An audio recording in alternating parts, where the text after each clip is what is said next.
Selamat datang di Mata Ojan Channel, jangan lupa like, komen dan subscribe karena subscribe itu gratis. Terima kasih, kita masuk ke ceritanya. Sudah lama gedung Fakultas H ditutup. Mahasiswa kampus itu tahu gedung tua berlantai 3 itu disegel karena alasan renovasi struktur. Tapi semua juga tahu, tidak pernah ada tukang, tidak pernah ada suara palu, dan tidak pernah ada papan proyek. Gedung itu hanya berdiri di ujung barat kampus, diam, berdebu, dan gelap. Suatu malam, Arga, mahasiswa jurusan sejarah yang sedang menyusun tugas tentang bangunan kolonial di era pendidikan awal, melintas dekat sana. Saat ia lewat, terdengar bunyi pelan. Ia menoleh, dan melihat pintu samping gedung itu sedikit terbuka. Angin malam bertiup pelan, membawa bau lembab dan besi karat. Mungkin satpam lupa kunci, gumamnya. Tapi saat hendak pergi, ia mendengar suara langkah kaki dari dalam. Perlahan, teratur, dan berhenti tepat di balik pintu itu. Keesokan harinya, Arga memberitahu teman sekelasnya, Nisa. Kamu serius? Gedung itu sudah kosong 3 tahun, kata Nisa setengah berbisik. Tapi rasa penasaran Arga lebih besar daripada rasa takutnya. Sore itu mereka berdua kembali ke lokasi. Matahari mulai turun saat mereka menyelinap lewat pagar belakang. Di dalam, debu menempel di setiap permukaan. Lantai kayu berderit, udara dingin seperti dari ruangan bawah tanah. Arga menemukan pintu dengan papan nama kuno bertuliskan, Ruang Arsip Mahasiswa tahun 1980 sampai tahun 1990. Ia membuka ponselnya, mencoba memotret. Tapi anehnya, layar kamera menampilkan ruangan yang berbeda, seolah ada rak buku lain yang tidak terlihat langsung oleh mata. Saat ia menurunkan ponsel, ruangan itu gelap. Tapi di layar, lampu di dalam arsip masih menyala. Kayak ada orang di dalam, bisik Nisa. Dari balik pintu, terdengar suara kertas diseret, lalu bisikan lirih, angka 198. Arga menempelkan telinga ke kaca kecil pintu itu. Suara itu terdengar seperti sedang membaca daftar nama. Petik 2 titik. Heni, hadir. Bima, hadir. Ia menelan ludah. Itu daftar mahasiswa, gumamnya. Tapi tahun yang disebutkan adalah 1989.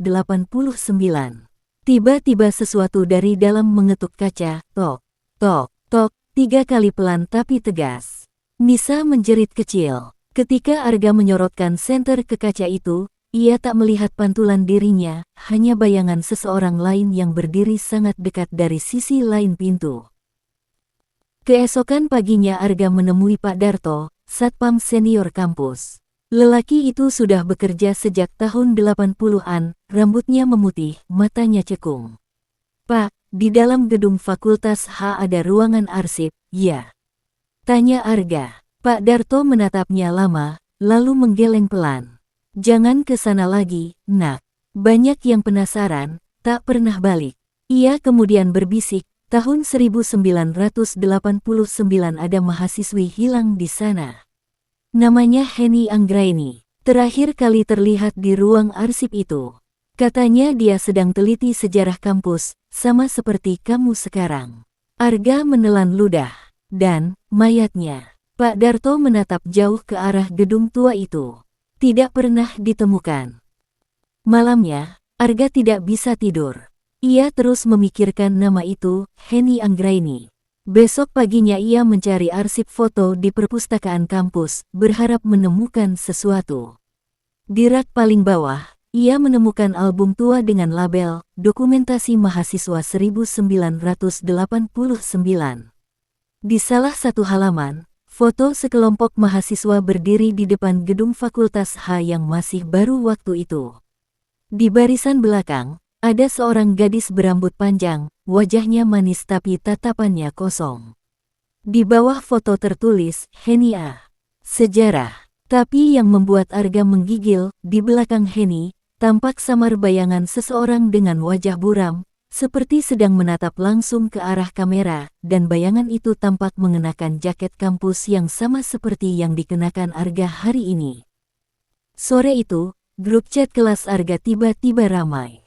Ada pesan broadcast dari nomor tak dikenal. Kelas tambahan mata kuliah sejarah lokal dipindah ke ruang 307 Fakultas H. Jam 21. Arga menatap layar ponselnya lama. Ruang 307 itu, di gedung lama, kan? Nisa menatapnya takut. Tapi siapa yang kirim? Gumam Reza, teman mereka yang baru bergabung dalam percakapan. Malam itu, sekitar pukul 9, dari kejauhan, lampu di lantai 3 gedung Fakultas H benar-benar menyala. Samar terlihat bayangan orang-orang duduk di balik jendela. Arga menelan ludah.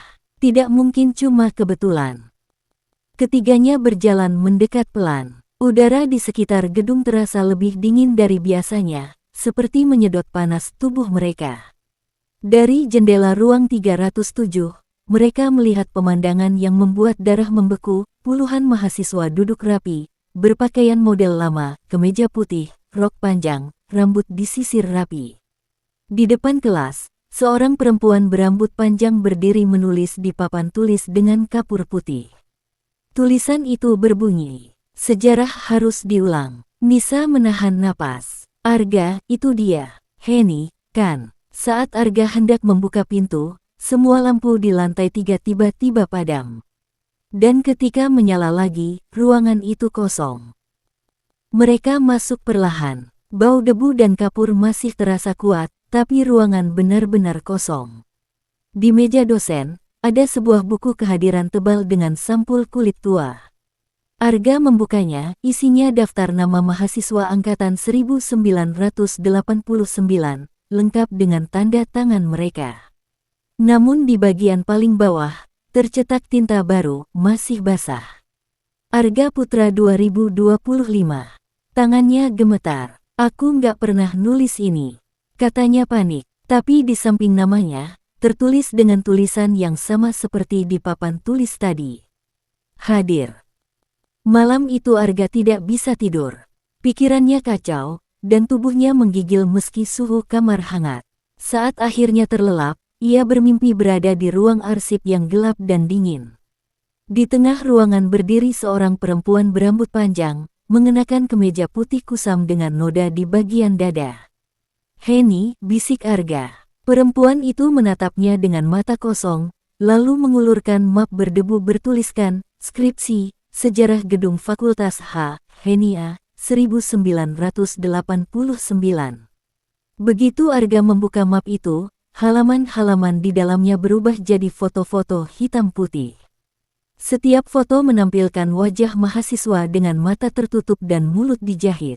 Saat ia hendak menjatuhkan map itu, perempuan itu berbisik di telinganya, "Giliranmu menulis akhir sejarah ini."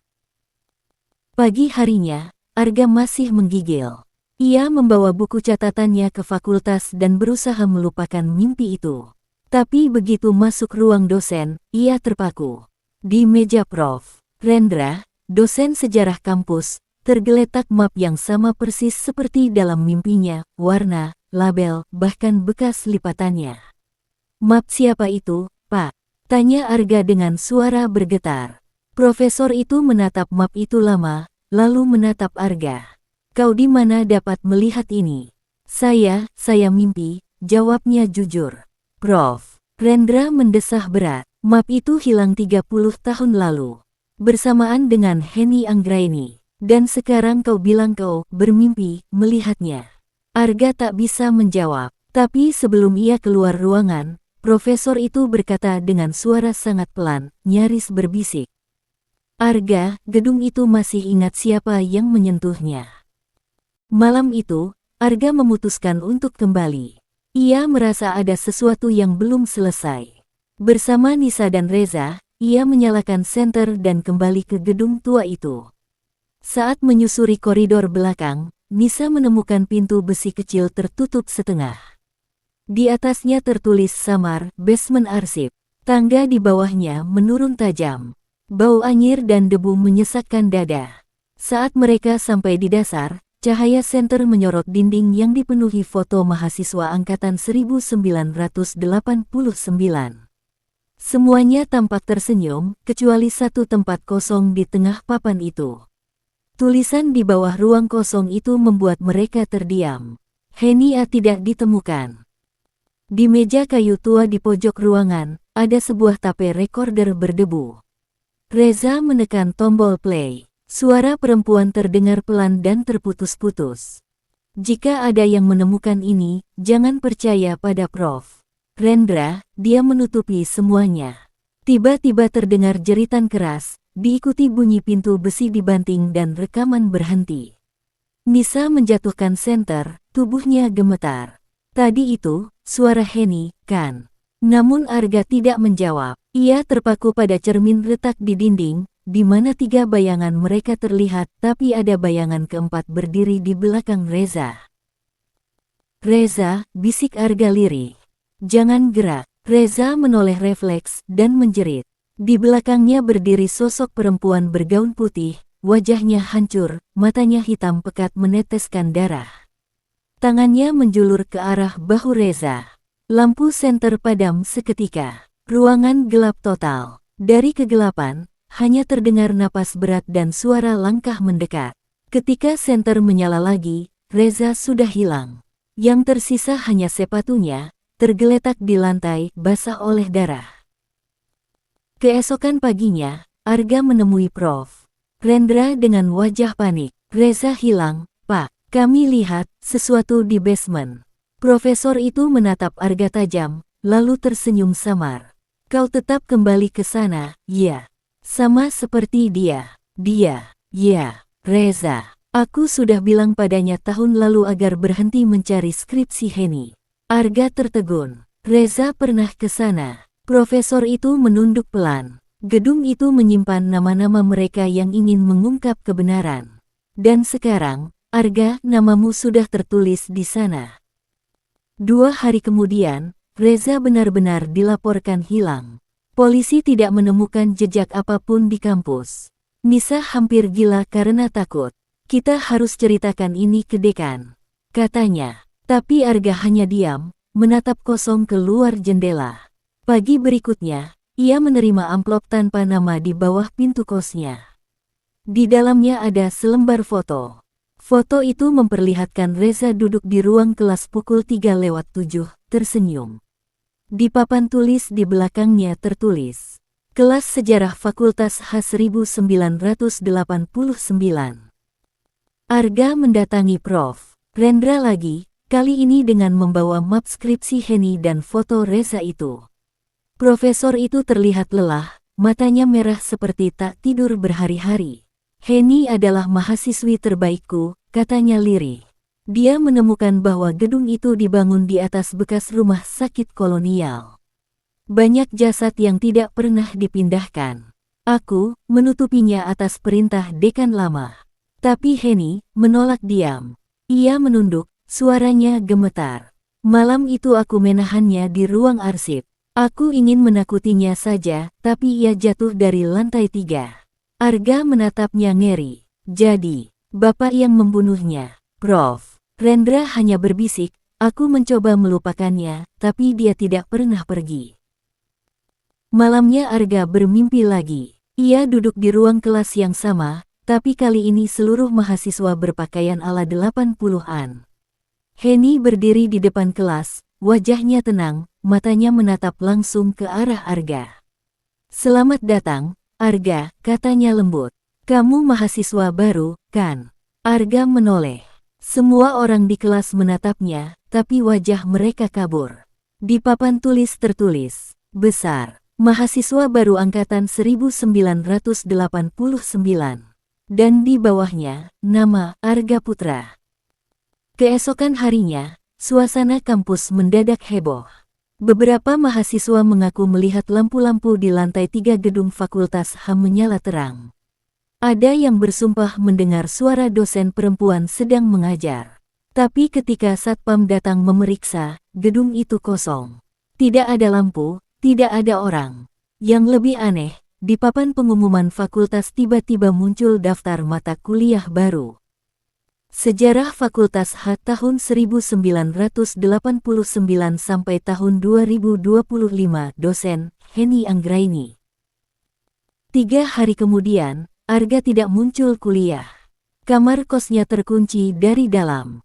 Saat pintu dibuka paksa, ponsel dan dompetnya masih ada, tapi tubuhnya lenyap. Nisa menangis sejadi-jadinya. Ia memutuskan mencari Arga ke gedung H untuk terakhir kali. Di ruang arsip, dinding penuh foto mahasiswa 1989 yang ia lihat sebelumnya kini berubah. Di bagian bawahnya, ada satu foto baru, wajah Arga, mengenakan jaket kampusnya. Di bawahnya tertulis, Arga Putra ditemukan. Beberapa bulan berlalu, gedung Fakultas H kembali dibuka untuk renovasi resmi. Tapi setiap malam, penjaga baru mendengar suara langkah kaki dan kapur menulis di papan tulis. Kadang terlihat cahaya lilin dari ruang 307, dan suara perempuan lembut mengajar pelan. Anak-anak, sejarah harus diulang agar kebenaran tak hilang. Besok paginya, di papan tulis ruang itu, selalu muncul tulisan baru. Selamat datang mahasiswa baru angkatan berikutnya. Dan di antara daftar nama itu, selalu ada satu nama yang diambil dari tahun sekarang. Tahun ini, nama itu adalah Nisa. Tamat. Terima kasih telah mendengarkan hingga akhir, sampai jumpa lagi.